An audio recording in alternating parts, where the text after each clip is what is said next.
how to see when a TikTok account was created. Hi everyone, welcome to our channel.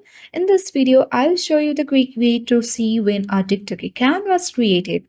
Although it's not as straightforward as it used to be, but worry not, I have some couple of methods that help us to see when a TikTok account was created. Firstly, open TikTok application on your device. Make sure to log into your particular account. Now tap Profile at bottom right corner of the screen.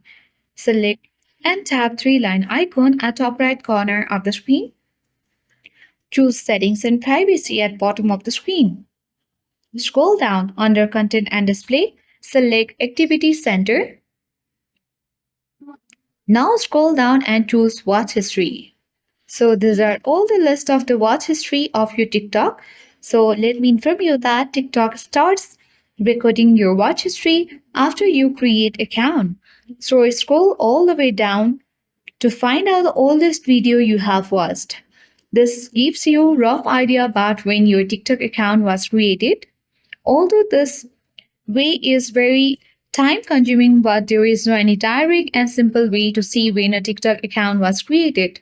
So you need to do the same method until and unless there is no direct method to watch when your TikTok account was created. So that's it. I hope this video was helpful.